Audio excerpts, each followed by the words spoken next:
superabundou a graça. A minha família, né, de onde eu vim, éramos todos improváveis. E Deus fez uma nova história na nossa vida. E eu louvo ao Senhor por isso. Hoje eu estava lembrando da minha vida, da minha infância, em alguns momentos, e aí eu sorri para mim mesma, né? E pensei, Senhor, como o Senhor faz coisa nova nas nossas vidas, né? Como o Senhor tem esse poder tão grande. E esse estudo de Neemias, ele está no capítulo 2, versículo 17, que diz assim: Então eu lhes disse, vejam a situação terrível em que estamos, Jerusalém está em ruínas. Aqui Neemias que está falando. E suas portas foram destruídas pelo fogo. Venham, vamos reconstruir os muros de Jerusalém, para que não fiquemos mais nesta situação humilhante. Eu lendo, né, o livro de Neemias, eu fiquei lembrando dos outros reis, que eles estavam com o Senhor e os inimigos se levantavam para atacá-los, né? Josafá, Ezequias, quando a rei da Síria foi contra ele, quando Josafá se humilhou, foi lá no templo, jejuou, e Deus falou, ficai parado e veio de um grande livramento. Grande coisa é agir, o Senhor está do nosso lado. Grande coisa.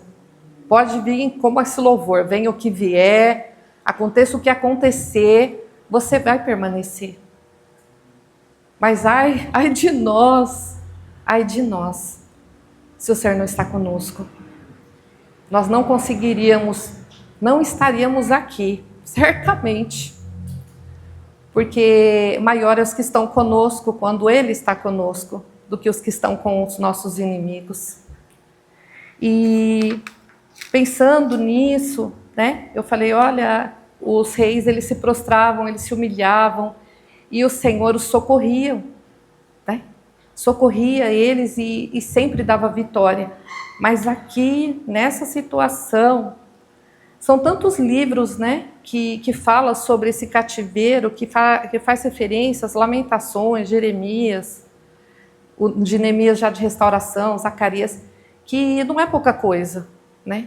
Quando nós passamos uma luta ou viemos de um lugar assolado, realmente aquilo abrange várias características, as emocionais, psicológicas, financeiras, porque a primeira aliança que foi quebrada foi com o Senhor. Então aqui, onde tudo começou, né? Onde tudo começa. Então Deus, Ele é um Deus de alianças, né? É um Deus que fala. Ele falou com Adão, com Eva, depois falou com Noé, falou com Abraão, falou com Moisés. E fala conosco hoje. Amém. Falou com Neemias, embora não está escrito, mas Neemias falou com ele e certamente ele teve a ousadia do Senhor para fazer essa grande obra. Então aqui, né, quando Deus deu a terra de Canaã para o povo através de Josué, né, Deus fez uma aliança com Abraão, ali ele já falou que Abraão seria pai de multidões, né? Assim como as estrelas do céu, filhos espirituais, assim como a areia da terra, né, areia do mar, filhos naturais. E ele constituiu verdadeiramente uma nação na terra. E para que houvesse uma organização, foram feitos estatutos, leis e decretos. E em Deuteronômio 17, 18, né, tinha um decreto específico para um rei. Olha que interessante, diz assim: quando sentar-se no trono para reinar, copiará esta lei para si num rolo, na presença dos sacerdotes levitas. Trará essa cópia sempre consigo e lerá todos os dias enquanto viver. Gente, olha a responsabilidade de um rei. Ler todos os dias o mandamento do Senhor. Todos os dias ele tinha que ler. Já está, isso fazia parte da ordem. Lerá todos os dias enquanto viver. Assim aprenderá a temer o Senhor, seu Deus, cumprindo todos os termos desta lei e destes decretos, Isso impedirá de tornar-se orgulhoso e agir como se estivesse acima dos seus irmãos israelitas. Evitará também que ele se desvie, por menos que seja, destes mandamentos e garantirá que ele e seus descendentes tenham longo reinado em Israel. Então já era um mandamento, né? Tudo começou, com uma ordem. Deus é um Deus, né? Para ele disciplinar, ele fala antes, ele avisa antes, ele é um Deus maravilhoso, é um Deus de amor.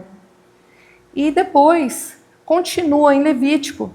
Deus fala do castigo, ele fala da bênção, né? Em Levítico capítulo 26, versículo 31, está escrito assim, né? Se desobedecesse, né? Se fizesse as coisas erradas, não obedecesse à lei, deixarei, ele está falando o que ele ia fazer. Deixarei as cidades de vocês em ruínas e arrasarei os seus santuários e não terei prazer no aroma das suas ofertas. Olha que grave. Desolarei a terra. Gente, é de arrepiar os cabelos, ó. Desolarei a terra ao ponto de ficarem perplexos os seus inimigos. Até o inimigo ia ficar de boca aberta, né? Que vierem ocupá-las. Espalharei vocês entre as nações e empunharei a espada contra vocês. Sua terra ficará desolada e as suas cidades em ruínas. Aí ele começa a falar também qual seria um escape, né? Depois dessa sentença. Se fizer o que é errado, vai vir castigo, vai vir.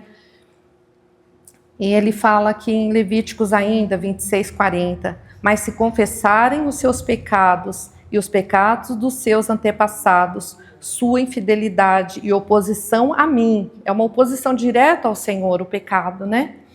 Que me levaram a opor-me a eles e a enviá-los para a terra dos seus inimigos. Se o seu coração obstinado se humilhar e eles aceitarem o castigo do seu pecado, ou seja, a disciplina, eu me lembrarei da minha aliança com Jacó, da minha aliança com Isaque e da minha aliança com Abraão.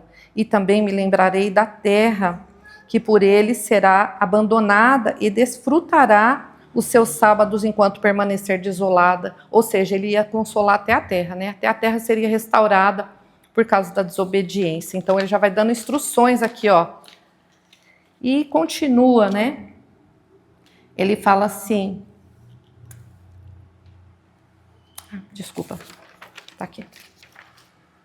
Aí no capítulo 11 do livro de Jeremias, está assim, a aliança é quebrada. Aí lá em Jeremias já começa. Ele já chega, né? A gente lendo o livro, tem passagens que ele fala assim, eu fui atrás das pessoas da cidade para saber se conhecia a lei. Ninguém sabia de nada. Aí eu falei, quem sabe o rei sabe.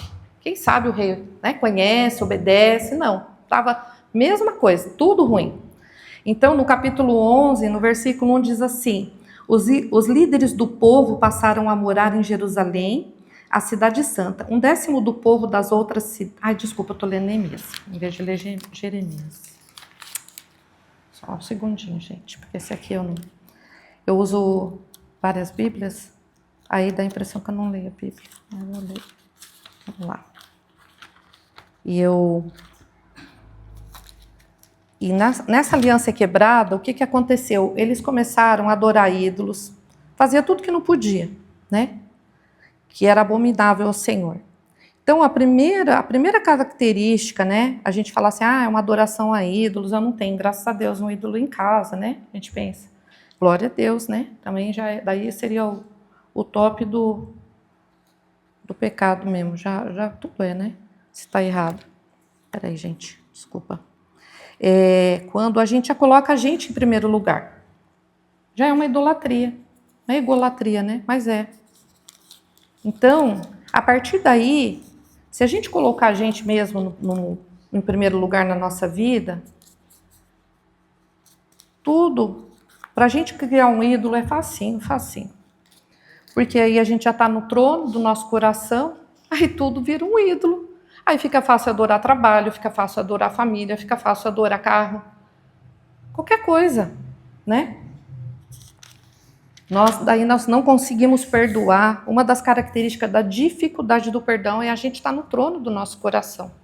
Né? Uma das, não estou dizendo que é a única, mas a mais evidente, ou às vezes a falta de entendimento profundo sobre o perdão em nossas vidas, né? Não é que você é idólatra se você tem dificuldade, não. Cada um tem uma história que fizeram contra você. Mas o Senhor é maravilhoso e Ele nos instrui ao ponto de nos capacitar a andar nesse lugar, nessa medida de perdão que cada um necessita. Então tá assim, Jeremias 11, tá assim, o Senhor deu outra mensagem a Jeremias.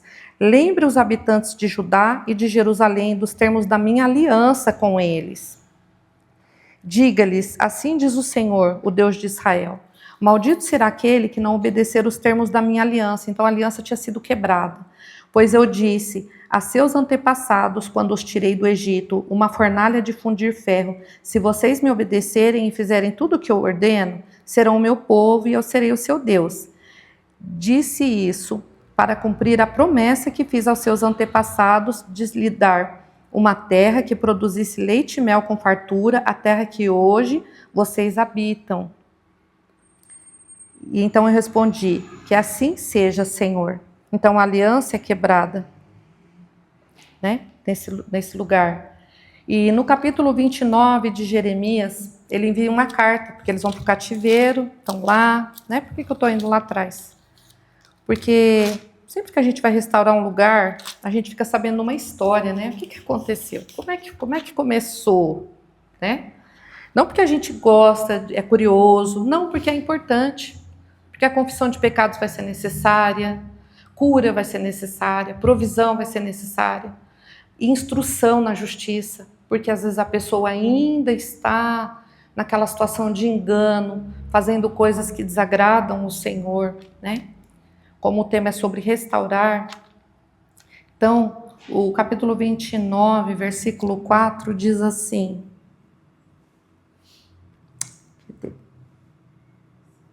assim diz o Senhor dos Exércitos, o Deus de Israel, a todos os exilados que ele deportou. Quem que deportou? Foi ele. Ele usou Nabucodonosor, mas foi ele. Deve ser, não é indescritível porque está escrito aqui. Mas eu não consigo, nem quero imaginar uma cidade toda passando por isso. Né? Os que ficaram para a espada, para outros tipos de castigo, e outros tantos foram deportados, saíram daquele lugar para ficar 70 anos. Deus falando com eles, né? Deus falou. Então, aí quando eles chegam lá, Jeremias manda uma carta. Assim diz o Senhor dos Exércitos, 29:4. Construam casas, estabeleçam-se nelas, plantem pomares e comam os frutos que eles produzirem. Case-se e tenham filhos. Isso é a misericórdia, né? Encontrem esposas para seus filhos e maridos para suas filhas, a fim de que vocês tenham muitos netos. Multipliquem-se e não diminuam. Trabalhem pela paz e pela prosperidade da cidade para a qual os deportei. Orem por ela ao Senhor, pois a prosperidade de vocês depende da prosperidade dela. Olha a misericórdia, né? A misericórdia do Senhor numa terra hostil, uma terra idólatra, que ele levou o povo para lá. Ele ainda fala, ore por esse povo, né? Porque a paz deles vai ser a paz de vocês. E aqui, em 29, 11, 14, em Jeremias ainda, Deus começa a falar, porque sou eu que conheço os planos que tenho para vocês, diz o Senhor, planos de fazê-lo prosperar e não de lhes causar dano, planos de dar-lhes esperança e um futuro, né? Então a disciplina do Senhor, ele vem com toda essa descrição, primeiro da instrução, vem com a disciplina e vem junto com a misericórdia já. Ele já vem falando que tem pensamentos de paz e não de mal, para dar a eles o fim que eles desejam. E depois ele já começa a falar da restauração que ele tem para esse povo. Em Jeremias mesmo, no capítulo 30, versículo 1. Esta é a palavra que veio a Jeremias da parte do Senhor. Assim diz o Senhor, o Deus de Israel.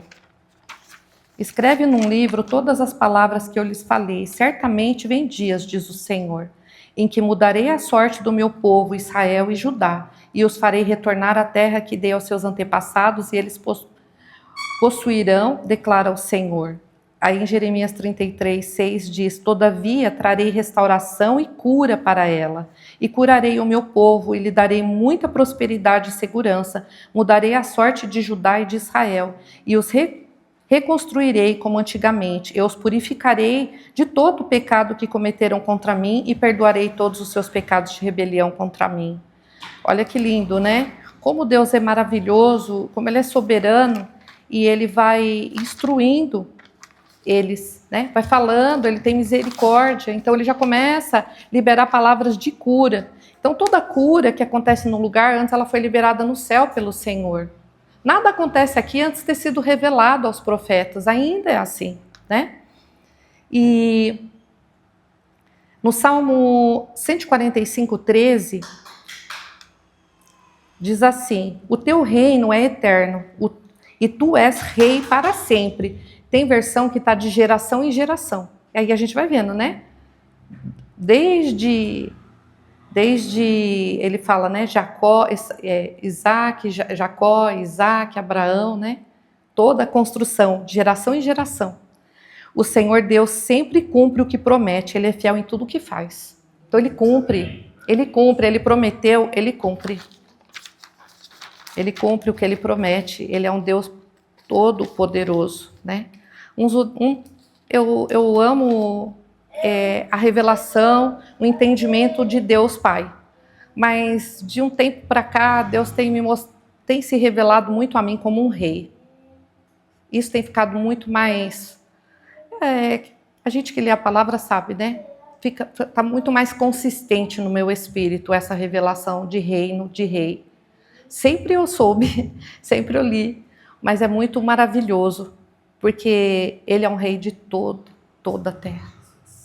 Ele reina, Ele é o Todo-Poderoso, né? E é o nosso Pai, glória a Deus. Então, o próprio Senhor, o próprio Deus levanta pessoas também para participar dessa trajetória de restauração junto conosco. Então, enquanto Neemias está lá, ele chora, né? Ele ora, ele se arrepende. Tem um versículo que quando ele ouve o que aconteceu, ele vai chorar, vai jejuar, vai se humilhar. Daniel também faz isso, olha que lindo. Às vezes a gente pensa, a gente fica igual a Elias, né? Ah, é só eu, só sobrou eu aqui na caverna. Quando Deus chama, a gente foge por causa das lutas. Só eu que... Ah, não, tem muita gente boa. Tem muita gente que eu levantei para orar, para jejuar. E tem muita gente que está fazendo essa obra conosco. E a gente às vezes nunca nem vai saber, nem vai conhecer. Isso que é lindo, né? Quantas vezes, cada um, eu sei que tem o seu particular, né? Com o Senhor em intercessão. Mas quantas vezes Deus não coloca a gente... Você entra num ônibus, você começa a orar para um monte de gente que você nunca viu. E eu tenho certeza que a gente é um dos, né, que intercede. Aí aquele povo vai para outra condução, Deus levanta outros para estar orando, e aquelas pessoas são guardadas de oração. Às vezes eu estou lá na janela da minha sala, eu vejo os carros passando, eu começo a orar. Senhor, abençoa essas pessoas que estão indo trabalhar, que estão voltando, guarda elas, livra elas. Ele conhece cada um. Sabe quantos fios de cabelo tem? Eu não faço nem ideia, mas eu estou lá de cima, né? E eu tenho certeza que ele levantou muitos outros para fazerem isso. E assim Daniel ora. É lindo porque no capítulo 9 de Daniel fala que ele era o primeiro ano do rei Dario, né? O Medo era o reinado, né? Filho de Assuero, que se tornou rei da Babilônia. Aí ele fala que nesse primeiro ano, eu, Daniel, ao estudar a palavra do Senhor revelada ao profeta Jeremias, compreendi que Jerusalém devia permanecer desolada por 70 anos. Olha, ele já até sabia. Né? Ele já sabia e ele ora. Ele fala: então me voltei para o Senhor Deus e supliquei a ele com oração e jejum. Também vesti pano de saco e coloquei cinza sobre a cabeça e orei ao Senhor meu Deus e confessei, como Neemias ele fez. Ó Senhor, és Deus grande e temível, tu guardas tua aliança de amor leal para com os que te amam e obedecem os teus mandamentos. Contudo, nós pecamos e fizemos o mal. Fomos rebeldes contra ti e desprezamos os teus mandamentos e estatutos. Não demos ouvidos aos teus servos, os profetas, que falaram em teu nome, a nossos reis, príncipes, antepassados e a todo o povo da terra. Então é tremendo, por quê? Porque ele também clama lá. Enquanto Neemias está lá, está no seu lugar que Deus colocou ele ali, para orar, para chorar, para ouvir que ele tinha que voltar, né? Que para entender isso, que ele esteve num papel de prontidão para isso. Daniel estava orando também e clamando e se arrependendo pelos pecados. Então, Deus mostra já desde a velha aliança, desde o Velho Testamento, um corpo, né? Nós podemos ver isso. Um corpo de Cristo. É a velha aliança? É, mas tem. Cada um está no seu lugar ali, se posicionando, testemunhando, e isso acontece hoje. Isso é muito agradável, é muito bom nós sabermos disso, que há pessoas que oram por nós. Eu lembro uma vez que eu estava muito aflita de madrugada, eu acordei e eu orei. Tão interessante, eu podia orar já para Deus, né? Eu orei para ele pedindo para a gente orar por mim, porque eu estava tão mal o negócio, faz tempo. Eu orei e falei assim, Senhor, levanta pessoas para orarem por mim. Eu não estou legal não, né? Entrei nos particular, falei e fui dormir. Aí no outro dia, logo cedo, minha irmã me liga, que mora no interior. Ela não sabia de nada. Ela ligou para minha irmã, porque aí nem tinha celular ainda, nem existia nada disso. Ela foi em casa, falou, Mônica, você tá bem? Eu falei, por quê? Ela falou, porque a Alice me ligou e falou que de madrugada Deus acordou ela para orar por você. Mas Deus fez, ele com certeza podia ter acordado qualquer outra pessoa, mas ele acordou minha irmã para eu saber que ele me ouviu, né? E eu falei, que bom, fico feliz, porque eu não estava bem não. Eu acordei de madrugada para pedir para ele levantar, acordar mais gente para orar por mim, enquanto eu também orava. E ele faz isso, né? Nós não estamos só numa obra, né? Tem pessoas, tem professores que oraram com certeza pela minha vida, por vocês, médicos, enfermeiros, a gente nem sonha, né? Aonde estão essas pessoas? Mas eu creio que um dia a gente vai ter a honra e o privilégio de conhecê-las e vê-las no céu, lá com o Senhor. Então, Neemias ele foi chamado, né, pelo Senhor, vamos dizer assim, para edificar, né? Foi um chamado para ele.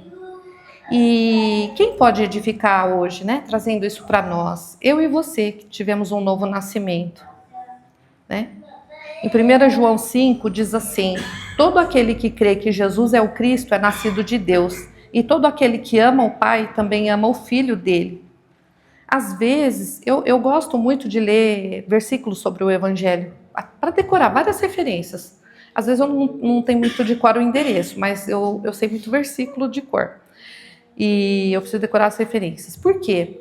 Porque é tão precioso nós sabermos quem nós somos em Cristo. É muito importante.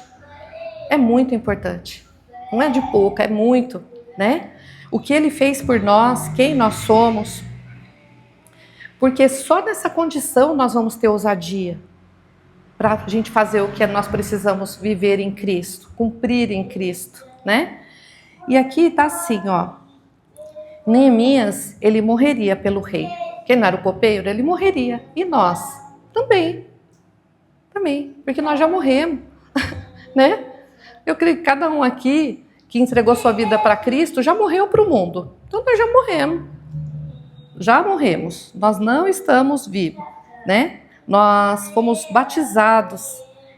E no batismo, né? Não sei se talvez alguém aqui ainda não tenha se batizado, mas quando você entregou sua vida para Jesus, você já entregou. Aí Romanos tá assim. Deixa eu achar aqui. Peraí. Em Romanos diz 6:4. Cadê? Versículo 6, capítulo 6, versículo 4. Pois pelo batismo morremos e fomos sepultados com Cristo. E assim como ele foi ressuscitado dos mortos pelo poder glorioso do Pai, agora nós também podemos viver uma nova vida. Ou seja, nós temos uma vida nova. Nós nascemos do Espírito Santo, né? Em Isaías 61, quem que nos comissiona, né? Quem que nos habilita aí, né? Se alguém falasse para você, quem que falou para você vir restaurar aqui? Quem falou para você vir aqui orar? Quem falou para você vir aqui e dar uma palavra? Pode lembrar desse versículo entre tantos outros, né? Entre todo esse banquete que nós temos aqui à nossa disposição. O Espírito do Senhor, do soberano, o Senhor está sobre mim. né? Isaías 61, do 1 ao 6. Porque o Senhor ungiu-me para levar boas novas aos pobres. Lá eles estavam em estado de miséria. Enviou-me para cuidar dos que estão com o coração quebrantado. Lá com certeza eles estavam arrasados. Quebrantado não devia estar definindo, né? Anunciar liberdade aos cativos. Olha que lindo. E libertação das trevas aos prisioneiros. Para proclamar o ano da bondade do Senhor e o dia da vingança do nosso Deus, para consolar todos os que andam tristes, não é alguns, são todos. Nós temos uma unção para consolar todos, é claro que dentro da nossa esfera de atuação, porque a gente, né, cada um tem a sua esfera, o limite ali. A dar a todos os que choram em Sião uma bela coroa em vez de cinza. Ou seja, o Evangelho, ele traz consigo uma filiação paterna de um Deus que é um rei. Então nós temos uma coroa em vez de cinza, nós não andamos mais humilhados, mas sim com uma coroa de autoridade. Coroa é autoridade, é poder de Deus para termos autoridade, né? Óleo de alegria em vez de pranto. Ou seja, óleo é unção, né? O óleo é a presença do Espírito Santo. Porque o reino de Deus é um reino de alegria, um fruto do Espírito é alegria, um manto de louvor em vez de espírito deprimido. Se você um dia estiver angustiado e você começar a louvar, você não consegue ficar dos dois jeitos. Você não consegue ficar angustiado mais. Você sai daquele lugar de angústia. Eu já fiz isso. Você vai para um lugar de paz. Se você estiver angustiado e você começar a adorar, Senhor, eu te adoro, porque louvor é isso, né? Não é o cantar em si, cantar é louvor, mas é, Senhor, tu és maravilhoso, tu és soberano, digno e santo é o teu nome, tu és soberano, Senhor. Isso é um louvor. Então, aqui, você não consegue ficar deprimido. Eles serão chamados carvalhos de justiça, plantação do Senhor para a manifestação da sua glória.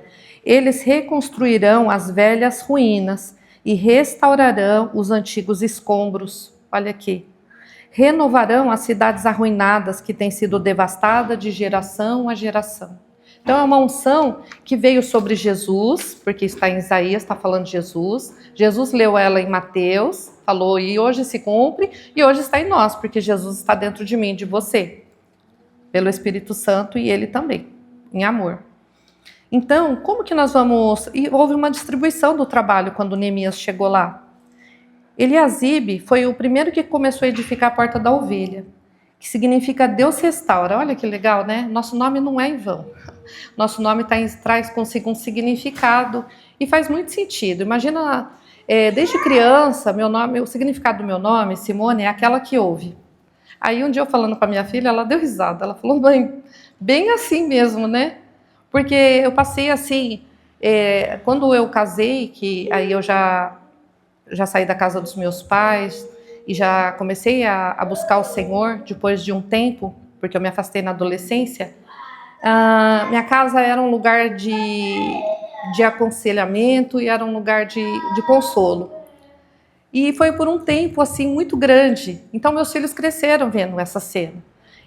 Mas tudo tem uma fase, né? Não que agora não aconteça, mas eles não estão mais comigo na minha casa. Mas teve um momento que foi muito legal, que foi um divisor de águas ali, pelo menos da minha família, porque era a minha família que vinha. Eu acho que o meu treinamento foi com a minha família primeiro. Aí tinha uma cadeira que ficava na cozinha, porque enquanto eu fazia serviço, eu ia conversando, ia aconselhando, ia orando, né? E teve um dia que eu peguei a cadeira, aí eu ia tirar da cozinha, aí o Espírito Santo... Aí eu falei assim, não, é melhor eu deixar na cozinha. Aí o Espírito Santo falou assim para mim, pode tirar, porque agora você não vai mais ouvir sobre tristeza, você vai ouvir sobre alegria. Eu falei, que legal. Eu falei, então eu vou tirar. Aí eu pus lá na sala, toda contente, né? Eu falei, glória, é um novo tempo, né? Aí minha irmã chegou. Cadê a cadeira que fica aqui? Porque era a cadeira, né? Aí eu falei, tá lá na sala, lá, e deixa eu pegar que eu preciso contar uma bênção. E mudou a história.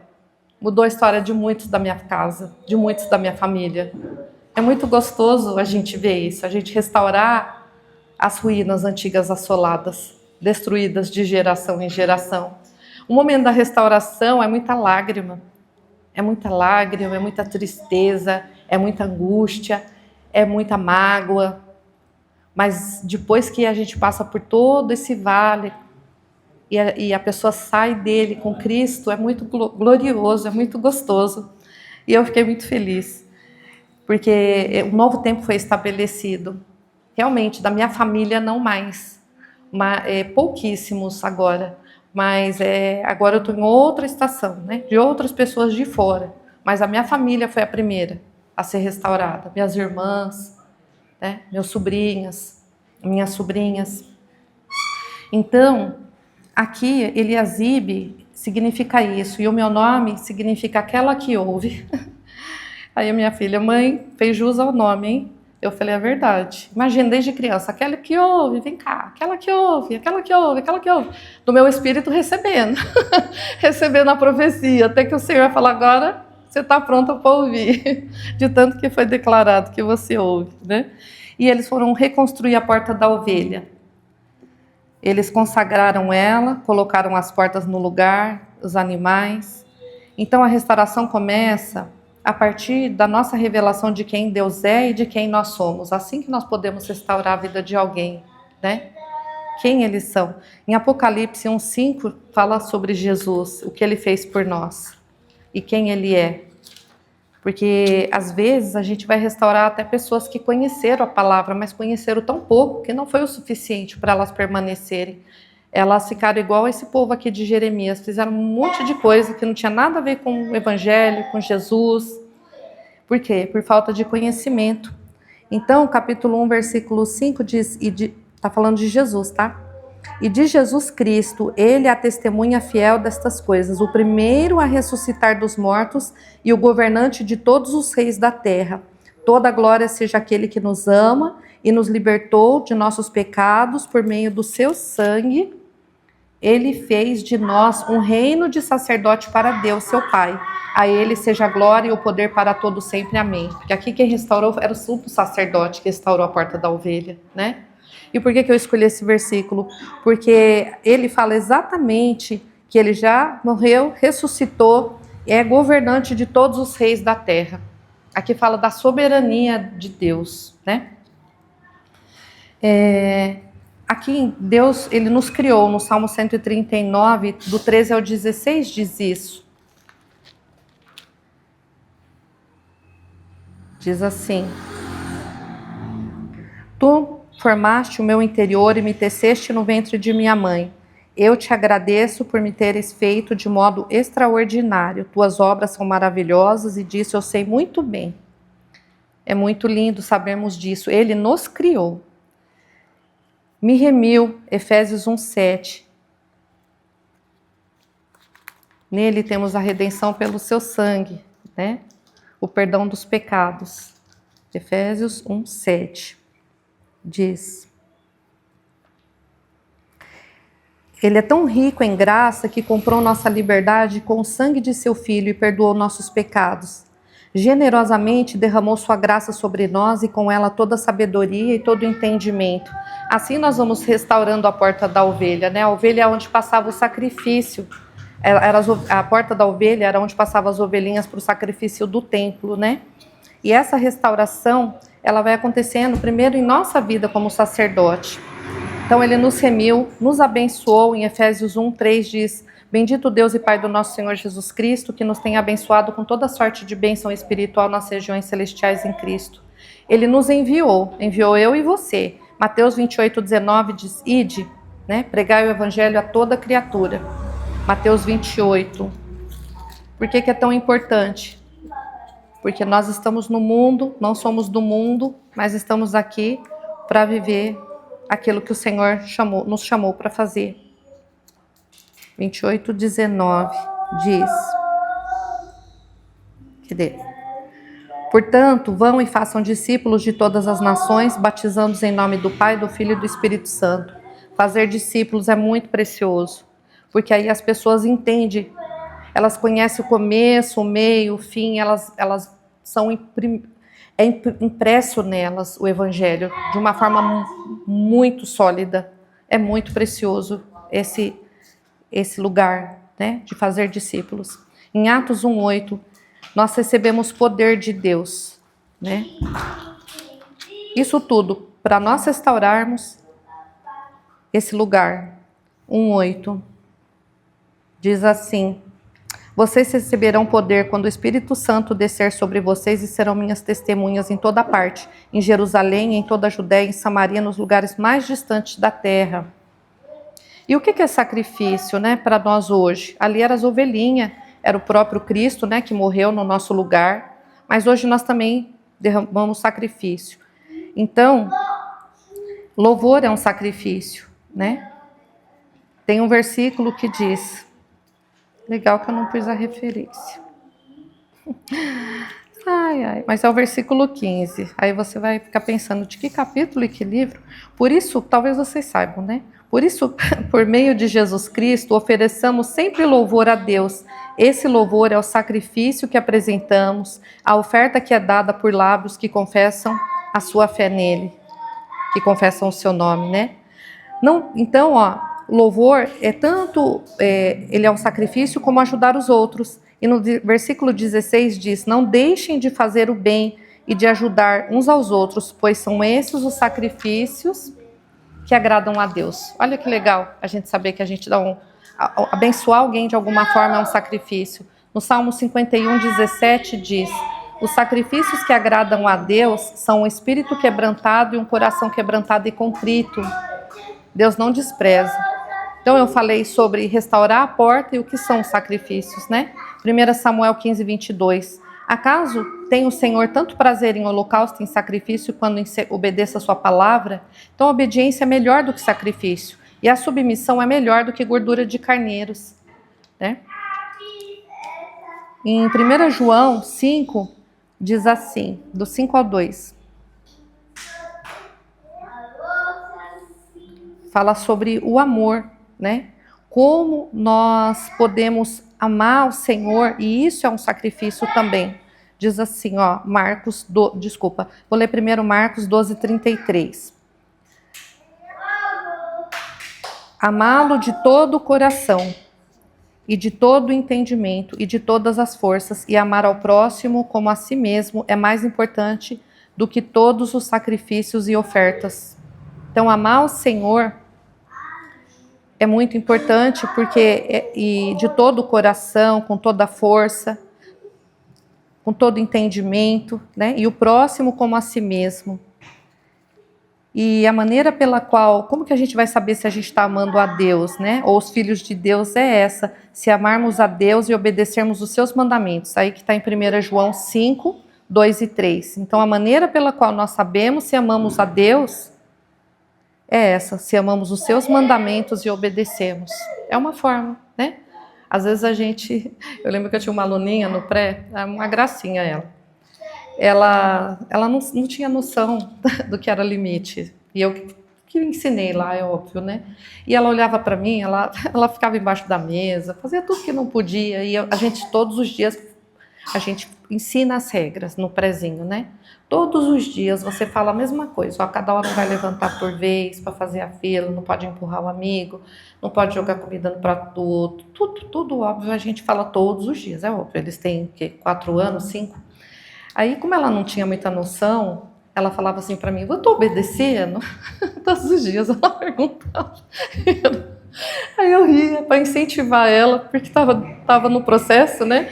Falava, tá, você está conseguindo, aos pouquinhos, a gente vai chegar lá. A gente vai chegar lá, né? Para não desanimar. Mas era muito interessante. E tem pessoas que nem sabem se está obedecendo, se não sabe, se está, se não está. Para ela acha que está, né? Porque aí a pessoa nem aceitou Jesus e fala assim, né? Aceitou, né? Fala assim, eu não fiz nada de mal, não roubei, não roubo, não, né? Eu sou uma pessoa boa. Mas ela não conhece a palavra, né? Que ela não é isso que vai definir ela como boa. A justiça própria dela não define ela, né? É a justiça de Jesus.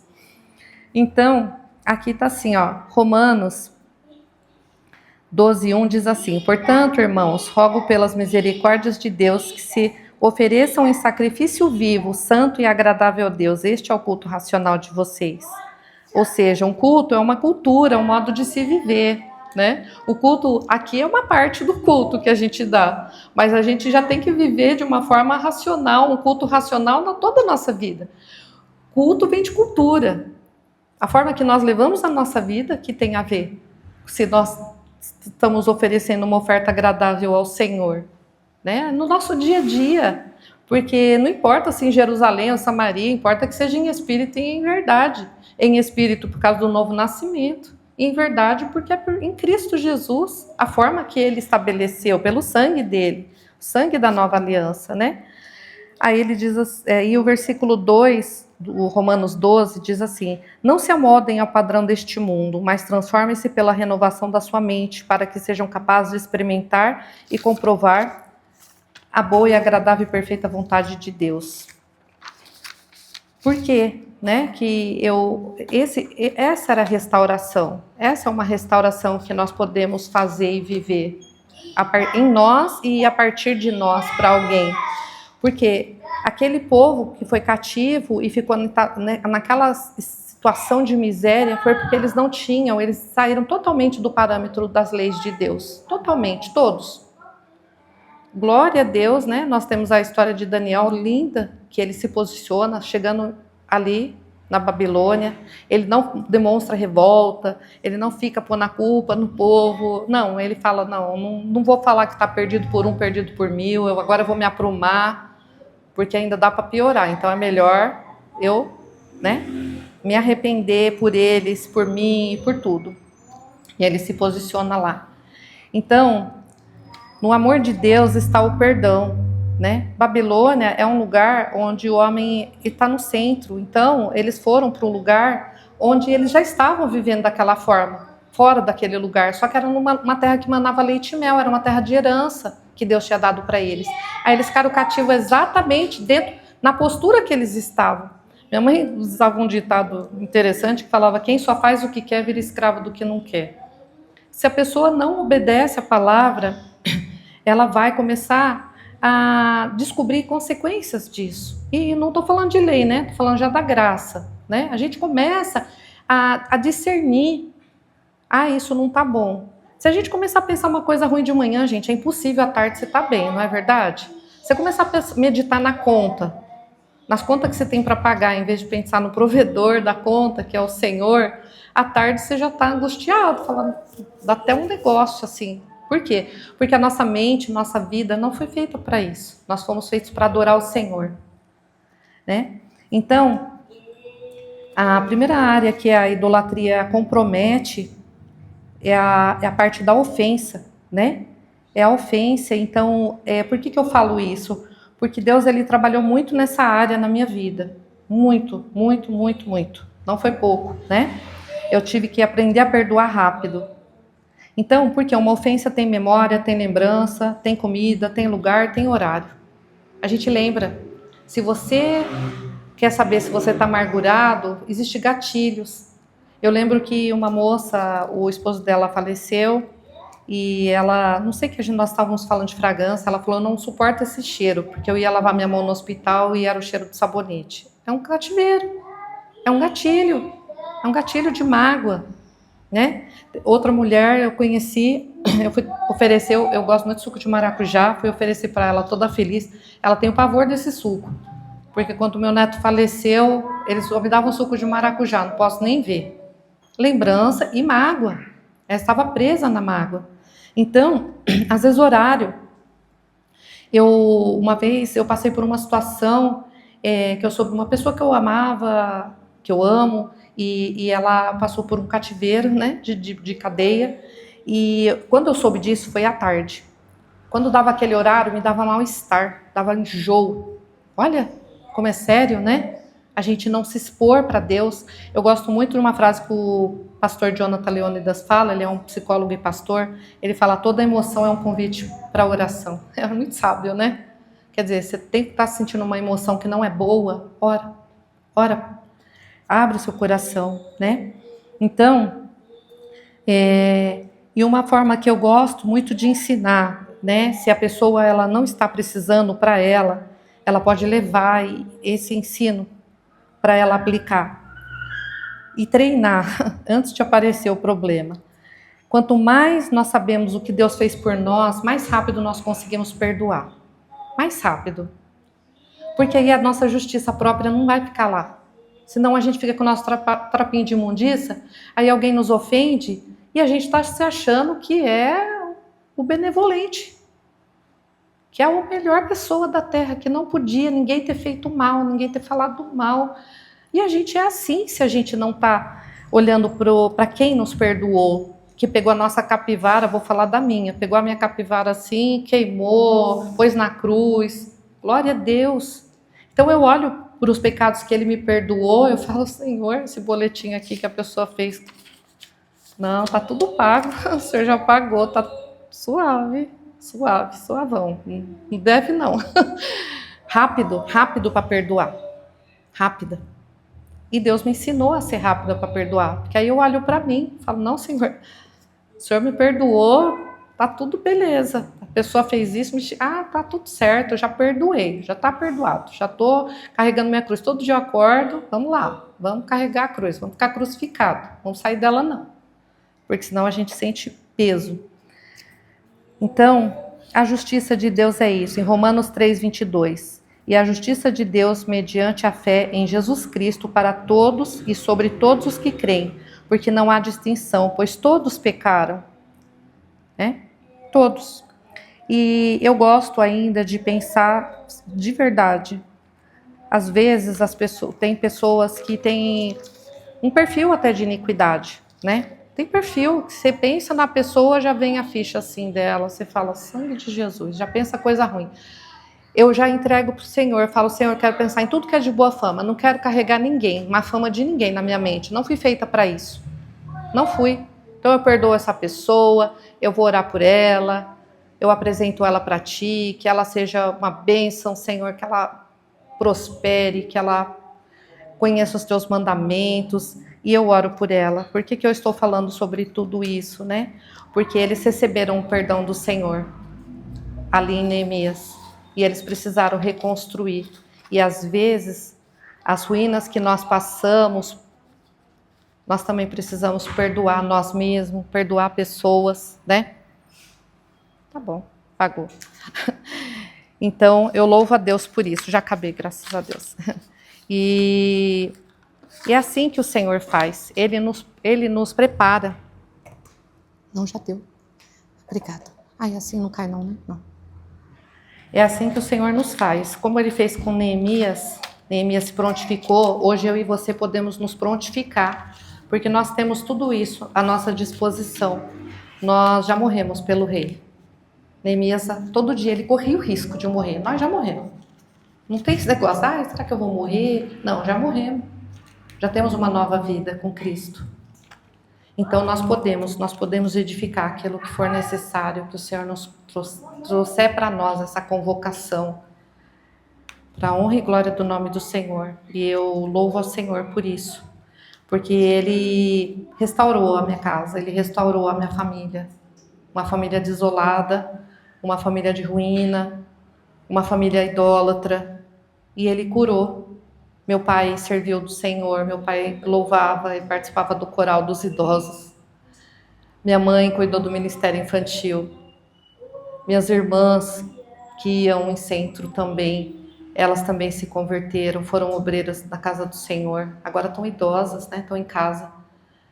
Mas tem irmãs que são missionárias, que puderam ir para outros países, que é missionária na área de esportes e evangelizam na Copa.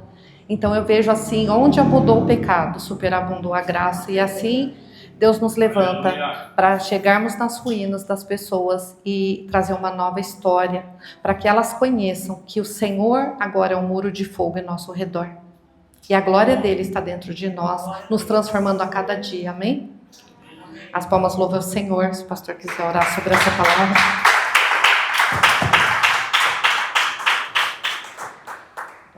Só uma ligação com esse negócio. Amém. Se coloque de pé para a gente orar.